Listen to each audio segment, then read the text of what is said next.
आज भी दुष्यंत का जलवा जहां आबाद है, और जिगर का शेर जिसको मुंह जबानी याद है। मैं तल्ख सच्चाइयां अपनी शायरी में बोलता हूं तो लोग कहते हैं नहीं सियासत मत करिए इमरान साहब, शायरी करेंगे तो आवाज खामोश कर दी जाएगी। तो मैं कहता हूं मोहब्बत कौन करता है, सियासत कौन करता है, मुझे मालूम है मेरी हिफाजत कौन करता है। तो शेर पढ़ता हूं कि मैं मर के जीना सिखा रहा हूं, मैं जी के मरना सिखा रहा हूँ। चलो मैं दानिश, शायरों के शहर में एक प्रोग्राम होता है, इमरान प्रतापगढ़ी साहब की वहाँ पर मौजूदगी होती है, लेकिन ऐसे में 3 और बड़े शायर मौजूद रहते हैं।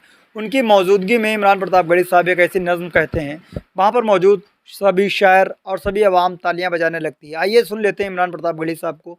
अगर ये वीडियो पसंद आ जाए तो डीएल गोल्डन न्यूज़ चैनल को आप ज़रूर सब्सक्राइब करें। वीडियो को देख लेते हैं कि वो कैसे मंजर नए सजाते हैं, घोंसले रोज कुछ गिराते हैं, हम घृणा में जला के धरती को आसमानों में घर बनाते हैं।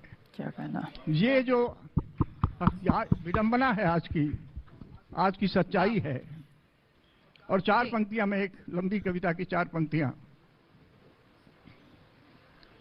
हिंसा है, लूट मार है गांधी के देश में। हिंसा है, लूट मार है गांधी के देश में, नफरत का कारोबार है गांधी के देश में। क्या कहना है, ये बहुत शानदार, बहुत शानदार। ये सच्चाई है। ये हमारे शहर की सच्चाई नहीं है, ये देश की सच्चाई है, ये पूरे देश विश्व की सच्चाई है, पूरे देश की सच्चाई है, हमारे शहर की नहीं सच्चाई है। इमरान प्रतापगढ़ी जी आपको जोड़ना चाहूंगी यहाँ तो, और 1 मिनट, हाँ। यहाँ तो मेरे साथ जो घटा है, मैं पैदा हुआ सरजू और कुयानों के द्वाबे में, पढ़ाई की राप्ती और संगम में, वहां से मैं नौकरी की तलाश में गया तो नर्मदा के किनारे पहुंचा, फिर बेतवा पर आया और आज रामगंगा के किनारे हूं। वाकई क्या बात है। नदियों से मेरा ये एक लाइन में पूरे जीवन का अनुभव और पड़ाव आपने समेट दिया। इमरान प्रतापगढ़ी जी, जिस नफरत की बात यहाँ पर महेश्वर जी कर रहे हैं, आप भी देख पा रहे हैं क्या नफरत है, क्या राजनीति में है, समाज में है, कौन फैला रहा है ये? जाहिर सी बात है, ये नफरत तो Finding the right linen shirt है, दिख ही रही है, बिल्कुल दिख रही है। अब मैंने जहां से छोड़ा था मैं वहां से शुरुआत करता हूं। शायरों के शहर का हाल आज के इस कार्यक्रम का शीर्षक है, तब मैं 4 पंक्तियां पढ़ता हूं, और चूंकि महेश्वर जी ने गुनगुनाया है तो मैं कोशिश करता हूं कि तरन्नुम में कुछ सुनाऊं। बहुत खूब, बहुत खूब। आज भी दुष्यंत का जलवा जहां आबाद है, वाह वाह, आज भी दुष्यंत का जलवा जहां आबाद है, और जिगर का शेर जिसको मुंह जबानी याद है, और जिगर का शेर जिसको मुंह जबानी याद है। ऐ हुकूमत तेरी अनदेखी से जो बर्बाद है, ऐ हुकूमत तेरी अनदेखी से जो बर्बाद है, शायरों का शहर ये अपना मुरादाबाद है। क्या कहना, शायरों का शहर ये अपना मुरादाबाद है। देखिए, कविताएं बहुत सुनाई जा सकती हैं, लेकिन मुझे लगता है कि शहर के हाल पे बातचीत हो, शहर के इश्यूज पे बातचीत हो। जिगर का शहर है, लेकिन नाम के अलावा एक जिगर फाउंडेशन बना, उस शहर, उसको न तो सरकार कभी कोई मदद करती है, ना यहाँ पे सांस्कृतिक गतिविधियां हैं, ना शहर में कोई एक ऐसा ऑडिटोरियम है जहाँ पे कोई साहित्यकारों के लिए ऐसी कोई जगह हो जहाँ कार्यक्रम हो सके। मैं चुनाव लड़ने यहाँ यही सोच के आया था कि जिगर का शहर है, एक शायर का शहर है, और अगर एक शायर के शहर की रहनुमाई एक शायर करेगा तो देश उसको एक अलग नजरिए से देखेगा। मैं नाकामयाब रहा, लेकिन मैं अपनी कोशिशें नहीं छोड़ रहा हूं और लगातार लगा हुआ हूं। मैं शायरी भी करता हूं, मैं सियासत में भी हूं। ये ऐसा दौर है जब राजनीतिक अनुभव से जुड़ा हुआ भी कोई नफरतें सर चढ़ के बोल रही हैं, आवाजें दबाई जा रही हैं। ये जो शोर है नफरतों का, उसके बीच में लोग ये सोच रहे हैं कि बस किसी भी तरह से इंसान गूंगा हो जाए। एक ऐसा देश बन चुका है जहां पत्रकारों तक पे मुकदमे हो रहे हैं, जहां साहित्यकारों पे मुकदमे हो रहे हैं, जहां कुछ पढ़ना, बोलना, लिखना, बहुत हालात ऐसी तरफ इशारा कर रहे हैं कि आप गूंगे हो जाएं। लेकिन मैं मैं एक गजल के 2 शेर पढ़ता हूं कि मैं मर के जीना सिखा रहा हूं, मैं जी के मरना सिखा रहा हूं। मैंने जो हिम्मत करी है अपने बुजुर्गों के कदमों में बैठ करके उसे शेर में ढालता हूं। मैं मर के जीना सिखा रहा हूं, मैं जी के मरना सिखा रहा हूं। बहुत अच्छा। मैं तेज तूफान में जिंदगी को तलाश करना सिखा रहा हूं। बहुत अच्छा भाई। समंदरों से ये कोई कह दे, गुरूर को रख दे साहिलों पर।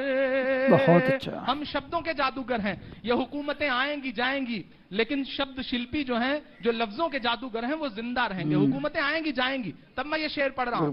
समंदरों से ये कोई कह दे, गुरूर को रख दे साहिलों बहुत पर। अच्छा। मैं इन थपेड़ों में अपनी कश्ती को पार उतरना सिखा रहा हूं। क्या बात है भाई। मैं इन थपेड़ों में अपनी कश्ती को पार उतरना सिखा रहा हूँ। वाह भाई वाह। मैं एक शायर जो बेबसों के लिए जमाने से लड़ रहा हूँ। बहुत बढ़िया भाई। जब मैं तल्ख सच्चाइयां अपनी शायरी में बोलता हूं तो लोग कहते हैं नहीं सियासत मत करिए इमरान साहब, शायरी करेंगे तो आवाज खामोश कर दी जाएगी। तो मैं कहता हूं मोहब्बत कौन करता है, सियासत कौन करता क्या है। बात है। मुझे मालूम है मेरी हिफाजत कौन करता है, मुझे मालूम है मेरी हिफाजत कौन करता है। और हम ही ने लाज रखी है बुजुर्गों की यहाँ, वरना हम भले सियासत में चले गए, लेकिन यहाँ जो हमारे 3 बड़े बैठे हैं ये जानते हैं कि हमने कभी अपने शब्दों से समझौता नहीं किया और करेंगे भी नहीं। जो सच है वो बोलते रहेंगे। मोहब्बत कौन करता है, सियासत कौन करता है,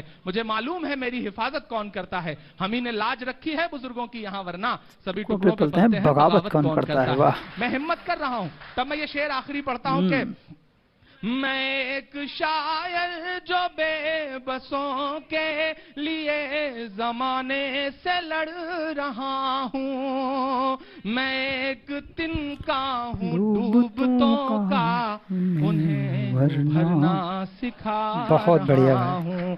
मैं एक तिनका हूँ डूबतों का, उन्हें उभरना सिखा रहा हूँ। जब मैं चुनाव लड़ रहा था तो मैं इमरान प्रतापगढ़ी साहब का ये वीडियो कैसा लगा, मुझे उम्मीद है ये वीडियो ये नज़्म इमरान प्रतापगढ़ी साहब की पसंद आई होगी, क्योंकि एबीपी गंगा पर इमरान प्रतापगढ़ी साहब का एक प्रोग्राम होता है जिसका शीर्षक रखा जाता है कि शायरों के शहर का हाल। इमरान प्रतापगढ़ी जहाँ पर पहुँचते हैं उनके 3 बड़े शायर मुरादाबाद के वो भी वहाँ पर मौजूद रहते हैं। इमरान प्रतापगढ़ी साहब उनकी मौजूदगी में मुरादाबाद की सरजमी पर बैठ कर के ये कुछ अशार कहते हैं जो कि काफ़ी वहाँ पर लोग सुन करके तालियां बजाते हैं। लोग इमरान प्रतापगढ़ी साहब को इसीलिए और चाहते हैं क्योंकि इमरान प्रतापगढ़ी साहब हर एक शख्स की तर्जुमानी करते हैं। अगर कोई इंसान परेशान है, बेबस है, लाचार है, किसी भी तरीके से वो परेशान है, तो इमरान प्रतापगढ़ी साहब उसकी मदद करते हैं आगे चल कर के। जी हाँ दोस्तों, इमरान प्रतापगढ़ी हमेशा इसीलिए और जाने पहचाने जाते हैं, इसीलिए लोग और उन्हें सुनना पसंद करते हैं, क्योंकि इमरान प्रतापगढ़ी साहब एक सेलिब्रिटी भी हैं, राज्यसभा सांसद भी हैं, शायर वो ऐसे भी नहीं है कि किसी कहीं तक उनकी कोई सीमा रेखा हो, बस इतने ही बीच के वो शायर हैं। लेकिन ऐसा कुछ नहीं, वो पूरी दुनिया के शायर हैं। हर एक मुल्क में वो जाते हैं और बुलाए जाते हैं, तभी वो जाते हैं, ना कि वो अपने आप फ़ोन करते हैं कि आप चले आइए इमरान या हम आ रहे हैं। तो ऐसा कहीं कुछ भी नहीं। आप इमरान प्रतापगढ़ी साहब को किस वजह से चाहते हैं ये कमेंट्स करके ज़रूर बताएं। आप उन्हें किस तेवर में नज़र आना चाहिए, किस तेवर में आप अच्छे लगते हैं इमरान प्रतापगढ़ी। जब किसी महबूबा की लहराती हुई जुल्फ़ों को देख करके वो शेर कहें तब इमरान अच्छे लगते हैं, तब इमरान की आवाज़ अच्छी लगती है, उन्हें सुनना पसंद करेंगे आप। या जब वो किसी लाचार बेबस, किसी मज़लूम माँ के टपकते हुए आंसुओं को अपनी नज़मों में जगह देते हैं, जब वो शेर कहते हैं मंचों पर खड़े होकर के, किसी माँ की रोती हुई आवाज़ को शब्द देते हैं, तब उनके उस कंडीशन में इमरान आपको पसंद आते हैं। तो आप किस किस नज़रिए से इमरान को देखते हैं, किस लिए देखते हैं, कमेंट्स करके ज़रूर बताएं। मिलते हैं किसी और वीडियो के साथ। दुआ में याद रखना। जय हिंद।